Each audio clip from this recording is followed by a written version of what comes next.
Gênesis capítulo 3, verso 20.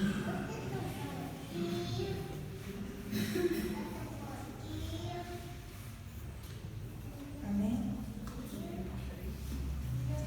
E chamou Adão o nome de sua mulher Eva, porquanto era mãe de todos os viventes. Em todas as nossas sexta-feiras nós estamos aqui falando de muitas mulheres, né? Mulheres da Bíblia. E hoje nós vamos falar sobre a primeira mulher, Eva. Uma história muito conhecida, inclusive das nossas crianças. Mas hoje nós vamos olhar ela por um ângulo que talvez a gente não tenha olhado ainda. Eu particularmente me surpreendi com algumas coisas e acredito que isso vai trazer grande efeito para nossas vidas espirituais, né?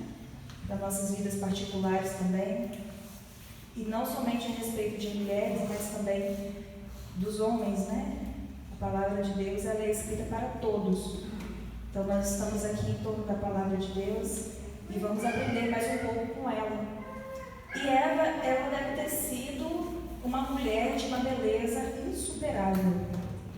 Apesar disso, de toda a sua plenitude, a Bíblia, Deus, ele não exalta Eva simplesmente pela sua beleza, pelo contrário.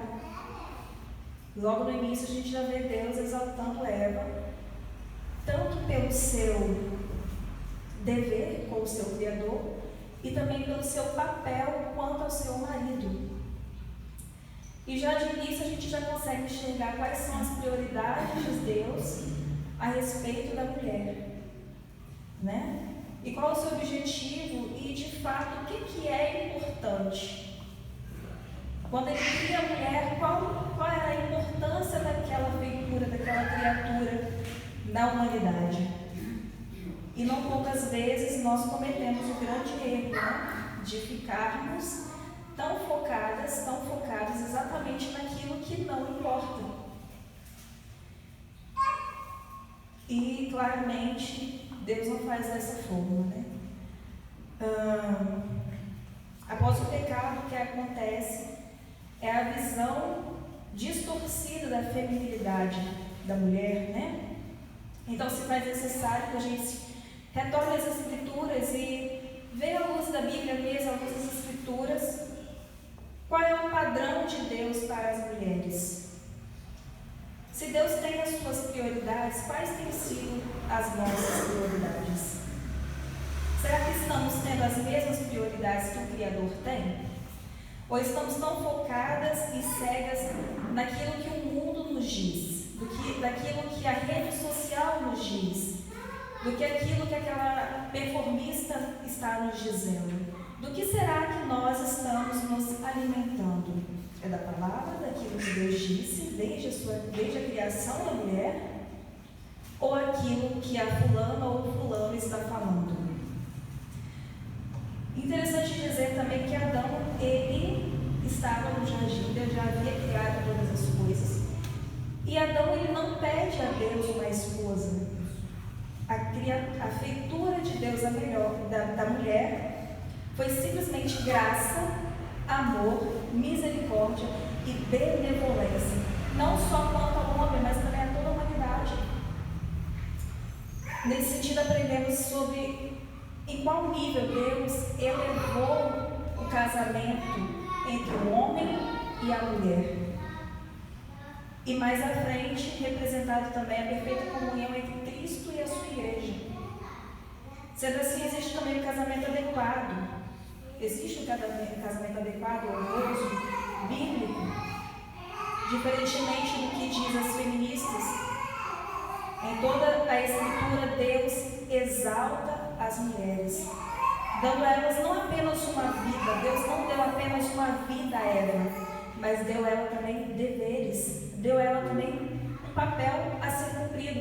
E esse papel só pode ser cumprido pela mulher.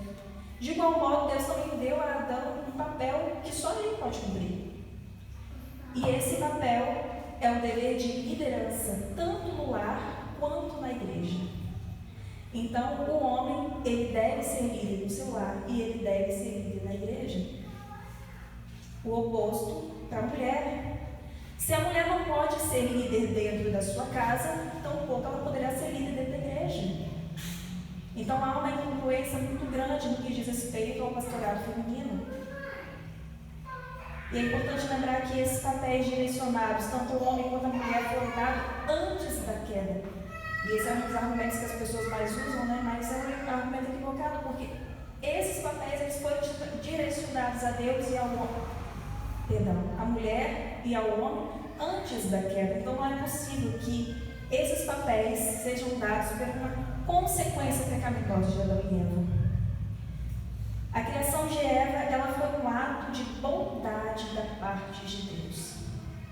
No relato bíblico de Gênesis 2, do versículo 20 a 25, mostra que Adão não tinha ainda alguém que o auxiliasse e o correspondesse. Se a gente for olhar o significado dessas duas palavras, o que significa de fato isso? A mulher deveria corresponder ao homem, não ser menor que o homem, mas também não ser maior, que é o que nós ouvimos hoje. O que desfaz argumentos malignos, quando diz que Deus é um Deus tirano e que força, né, um poder sobre as mulheres agindo. Então, biblicamente, quando você olha para a palavra, você não enxerga isso. Deus efetuou um procedimento cirúrgico em Adão, fez com que ele adormecesse, um profundo sono, e fez todo o serviço sozinho. Deus efetuou a mulher completamente sozinho, integralmente sozinho. Ele não dependeu de Adão para isso, apesar de ter usado uma de suas costelas, né? Mas Deus fez com que Adão dormisse num profundo sono, como se ele estivesse literalmente anestesiado, e a partir dali ele criou o ser mais incrível daquele jardim, que era a mulher. Era o que estava faltando. Faltava alguma coisa ainda naquele jardim. Pois bem, neste momento Deus estava suprindo todas as necessidades do homem. Não só do homem, mas de toda a humanidade que dependia da mulher. Isso é muito incrível. O Éden, a partir daí, passou a ser verdadeiramente um paraíso. Olha que maravilha que Deus fez quanto a nós, mulheres. Agora sim estava completo. E Adão a amou desde o primeiro momento que a viu. E a gente ouve o maior poema, né? O poema mais lindo que já existiu. Esta sim é osso do meu osso e carne da minha carne. No momento que a gente pode imaginar, o momento que Adão olha para ela e fala: esta é a mulher que Deus me deu. Tudo perfeito, não havia pecado, paraíso. Pelo fato de a mulher ter sido criada a partir do homem, agora Adão era a cabeça representativa da mulher. E as escrituras, ao chamá-la de ajudadora, deixam muito claro da complementariedade entre o casal. Então eles se complementavam de forma amorosa, compassiva e mútua. Mais uma vez, papéis completamente diferentes um do outro, e eles se complementam entre si. Representando assim também a Trindade. Cristo não é menor do que Deus, porque ele veio a este mundo, se tornou homem e morreu por nós, pecadores. Cristo, naquele momento, ele estava cumprindo o seu papel no plano de salvação do homem. Deus também e o Espírito Santo também. Esse era o paraíso verdadeiro. Adão e Eva constituíam um microcosmo perfeito do padrão que Deus criou para a raça humana. Porém, isso foi arruinado pelo pecado. De um modo trágico, Eva foi o portal involuntário no qual o tentador conseguiu atacar Adão e ferir a Deus. Sua tentação no jardim veio de modo sorrateiro, cheia de mentiras, promessas inúteis, mas a mulher, Eva, se deixou levar pelas belas palavras, que tinha sido uma ofensa contra o seu próprio Criador, mas ela não estava atenta para isso. O capítulo 3 de Gênesis apresenta o tentador, que é a serpente, E essa serpente é claramente Satanás. Satanás, de alguma forma, se manifestou como serpente. E a cronologia do relato parece sugerir um curto espaço de tempo.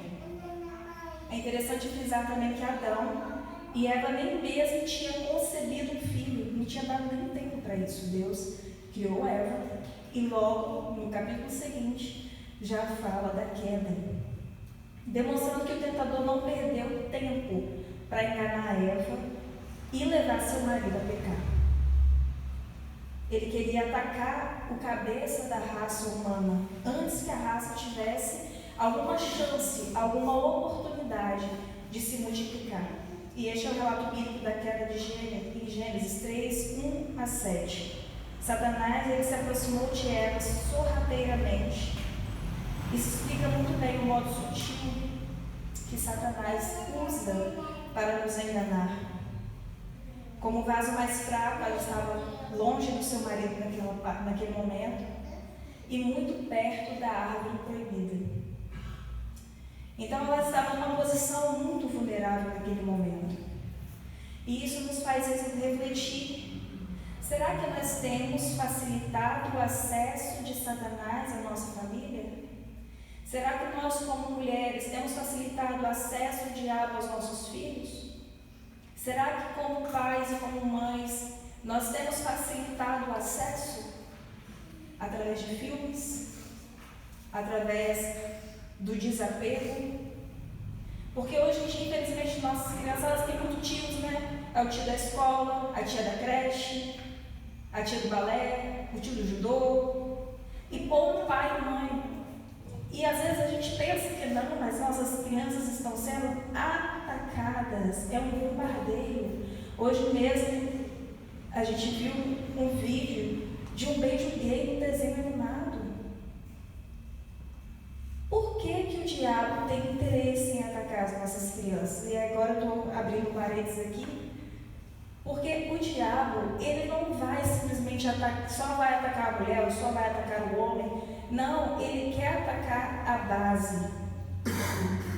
E no momento que ele ataca essa base, ele vê uma fragilidade, ele vê uma vulnerabilidade. E ele percebe que ele pode entrar, ele vai entrar e vai fazer um arraso. Então esse é algo que nós devemos refletir sobre as nossas vidas e as nossas casas. Será que temos sido zelosos? Ou temos sido uma presa fácil ao inimigo? Nós estamos em guerra, irmãos, e essa guerra é uma guerra espiritual. Então, se essa guerra é uma guerra espiritual, nós temos que vencê-la de modo espiritual também. Então, não é com armas contra sangue, contra carne, não, é modo espiritual. Se você não tiver uma vida espiritual, infelizmente, nós já estaremos perdidos nessa guerra, nessa batalha. Devemos viver de modo que Deus se agrade de nós, porém, muitas de nós estamos tão comprometidas conosco mesmo, né? Nossas vidas seculares, profissional, empreendedoras de sucesso, alta performance, e a gente começa a se alimentar dessas coisas e o mundo e as coisas da vida e o dia a dia vai tomando conta de tal forma que a gente não percebe que aquilo que é mais importante está sendo esquecido. Satanás engana Eva, deturpando as palavras do próprio Deus. Foi assim mesmo que Deus disse? Será que foi assim mesmo? Será que o que está escrito na palavra de fato significa isso? Ah, mas eu acho que o pastor não é bem por aí. Eu acho que está muito rígido. Então, o ceticismo está por trás dessa pergunta. Ele questiona a própria palavra de Deus, sugerindo uma incerteza sobre o significado do que Deus disse a Adão, levantando dúvidas sobre as motivações de Deus. Ele distorce completamente o que Deus disse, fazendo Eva acreditar que ela só podia ser que ela tinha um criador muito ruim, porque como que ela não pode tocar, ele usa essa palavra, né? Como que ela não pode tocar nessa árvore, nesse fruto, sendo que, na verdade, a ordem de Deus para Adão é: não comam. Mas qual era a intenção de Satanás naquele momento? Fazer com que Eva enxergasse em Deus um Deus tirano. tornando mais rígido aquilo que Deus disse. Vamos lembrar que a ordem de não comer o fruto veio pouco antes da criação de Eva. Quando Deus deu essa ordem, Eva ainda não havia sido criada. Portanto, Adão era o único receptor daquela ordem.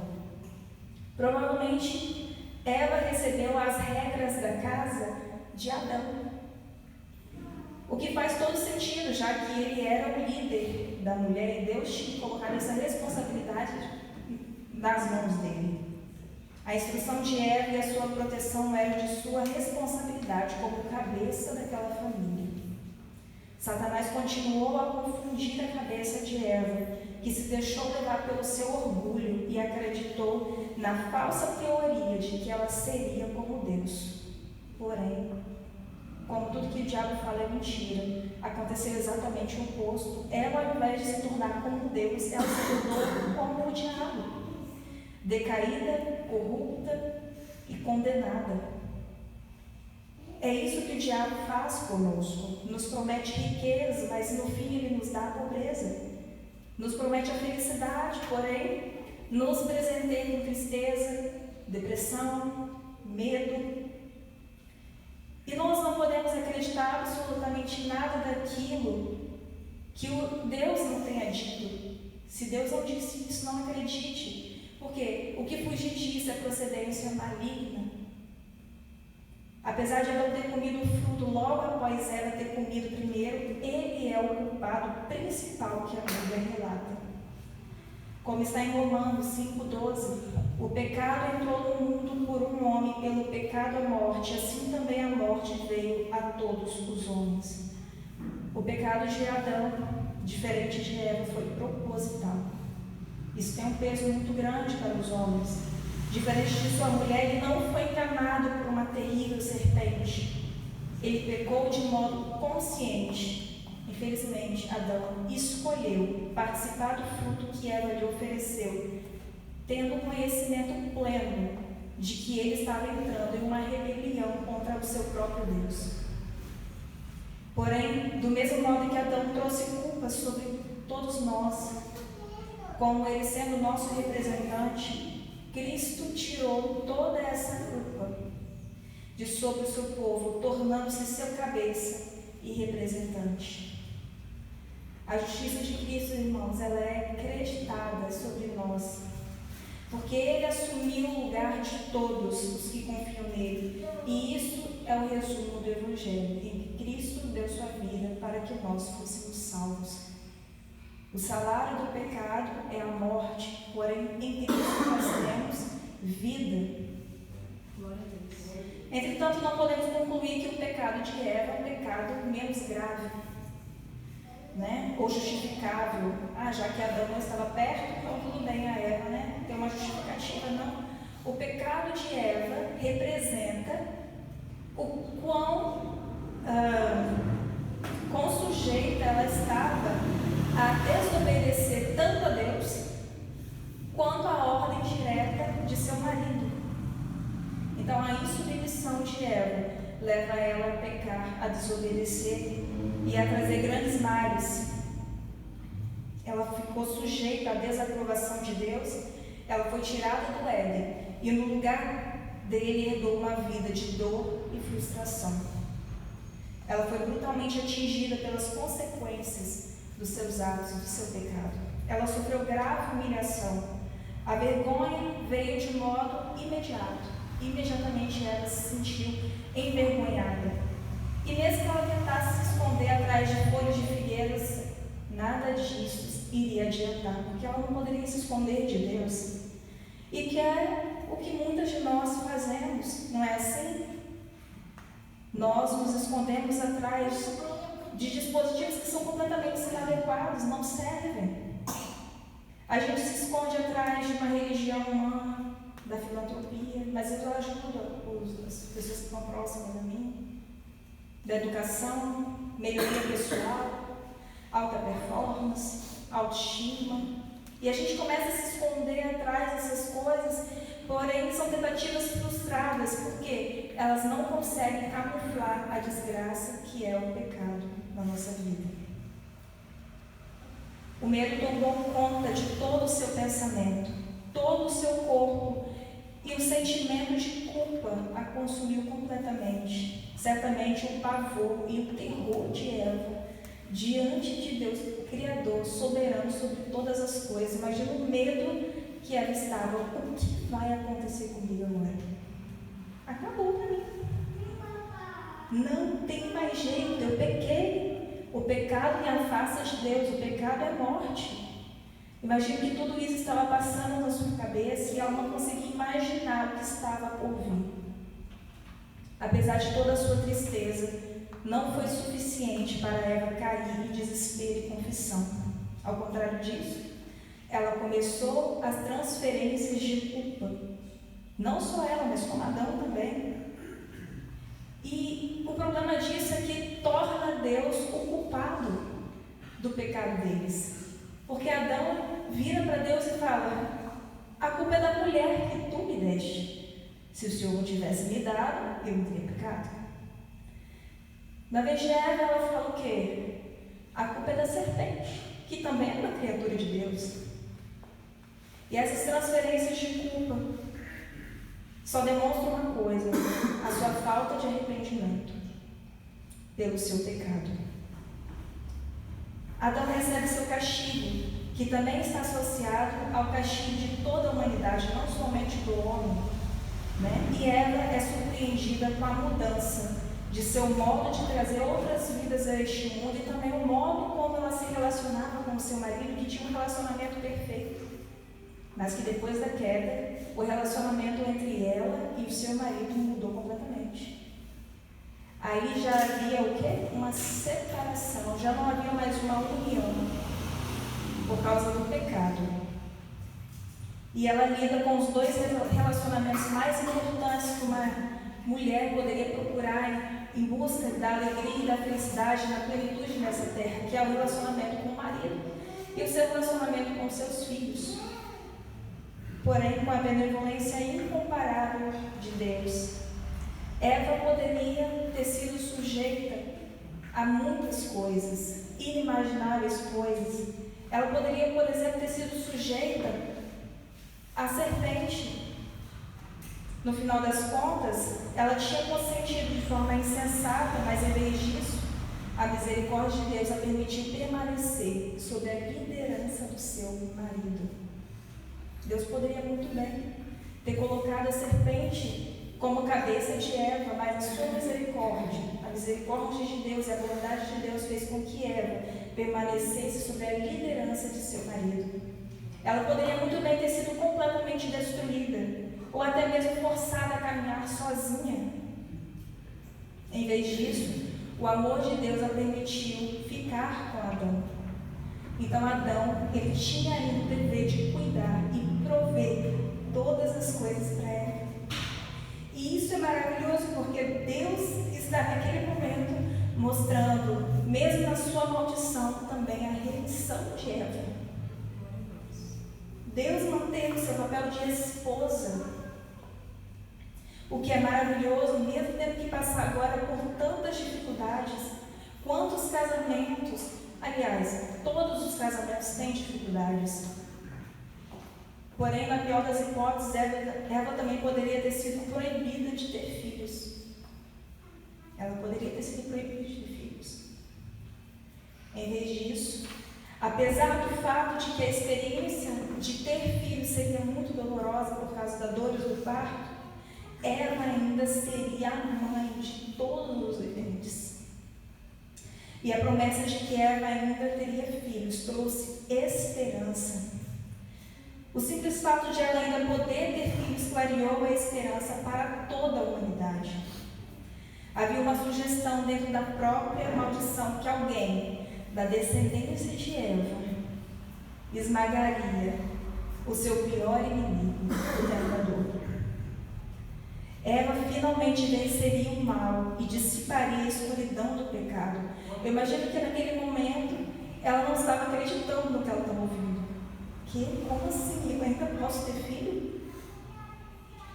Eva agora sabia que daria à luz a um Salvador. Quando Deus se dirige à serpente, essa esperança ela ainda fica um pouco mais acesa.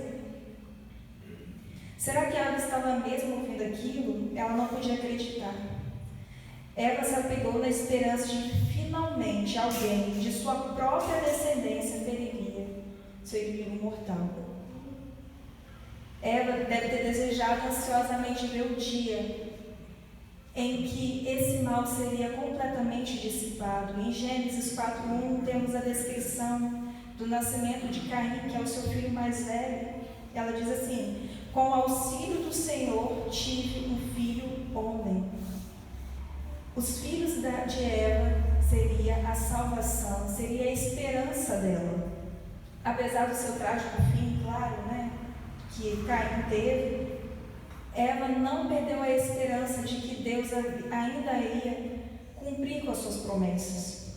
Ela via em seus filhos como prova da bondade de Deus, e eles eram como lembretes que a sua semente seria um instrumento pelo qual Deus iria destruir no final o tentador.